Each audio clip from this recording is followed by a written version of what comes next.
नमस्कार दोस्तों, वनाज स्कूल में आप सभी का स्वागत है। आज हम जानेंगे सर्वनाम। सर्वनाम के अंतर्गत हम ये जानेंगे कि किस प्रकार हम अपने वाक्यों में प्रयोग करने वाले संज्ञा के स्थान पर सर्वनाम का प्रयोग करते हैं। इसके अंतर्गत हम जानेंगे 3 टॉपिक्स के बारे में: सर्वनाम, सर्वनाम का महत्व और सर्वनाम के भेद।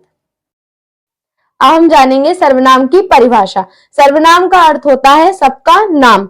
सर्वनाम की परिभाषा: संज्ञा शब्दों के स्थान पर प्रयोग होने वाले शब्दों को सर्वनाम कहते हैं, जैसे मैं, तुम, यह, वह, हम इत्यादि। यदि हम किसी के भी नाम के स्थान पर सर्वनाम शब्दों का प्रयोग करें, तुम, यह, वह, तो वह सर्वनाम कहलाते हैं। जैसे राम काम करता है, इसमें राम संज्ञा है और जब हम इसे सर्वनाम में बदलेंगे तो राम की जगह हम वह लगा देंगे, वह काम करता है। अब हम जानेंगे सर्वनाम की उपयोगिता। सर्वनाम भाषा को सहज, सुंदर और सुविधाजनक बनाती है।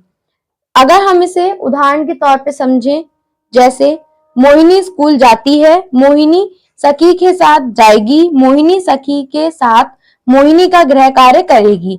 इन वाक्यों में हमने संज्ञा का अधिक प्रयोग किया है, जिससे अटपटा लग रहा है, लेकिन हम संज्ञा शब्दों का अधिक प्रयोग ना करके सर्वनाम का करें। जैसे मोहिनी स्कूल जाती है, वह सखी के साथ जाएगी, वह सखी के साथ अपना गृह कार्य करेगी।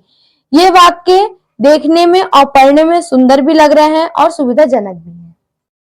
अब हम जानेंगे सर्वनाम के भेद। सर्वनाम के 6 भेद होते हैं: पुरुषवाचक सर्वनाम, निश्चयवाचक सर्वनाम, अनिश्चयवाचक सर्वनाम, प्रश्नवाचक सर्वनाम, संबंधवाचक सर्वनाम और निजवाचक सर्वनाम।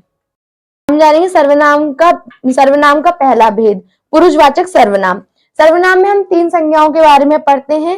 पहला जो बोलता है, दूसरा जो सुनता है और तीसरा जिसके बारे में हम बात करते हैं। उत्तम पुरुषवाचक बोलने वाला, जिसमें हमारे सर्वनाम शब्द प्रयोग होते हैं, जैसे मैं, मेरा, हम, हमारा इत्यादि। मध्य पुरुषवाचक सुनने या पढ़ने वाला, जैसे तुम, आप इत्यादि। अन्य पुरुषवाचक जिनके बारे में बात हो। हम जानेंगे सर्वनाम के दूसरे भेद, निश्चयवाचक सर्वनाम। इसके नाम से हमें पता चल रहा है कि किसी चीज का निश्चय होना। जैसे अब हम इसकी परिभाषा जानेंगे। किसी निश्चित व्यक्ति, वस्तु, घटना या कर्म के लिए प्रयुक्त होने वाले सर्वनाम निश्चयवाचक सर्वनाम कहलाते हैं। जैसे यह, ये, वे, इन्हें, उन्हें इत्यादि। उदाहरण के तौर पर हम जानेंगे, सामने जो बड़ा मकान है वह मेरा है। जो बड़ा मकान है वो एक निश्चय है, तो इसके लिए हमने जो और वह शब्द का प्रयोग किया है।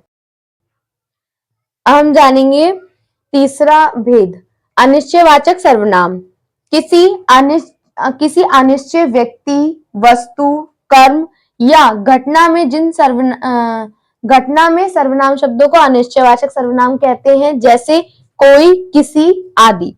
प्रश्नवाचक सर्वनाम, जिन सर्वनाम शब्दों में किसी व्यक्ति, वस्तु, घटना या कर्म में प्रश्नों का बोध होता है, उन्हें प्रश्नवाचक सर्वनाम कहते हैं। जैसे कैसे, कौन इत्यादि।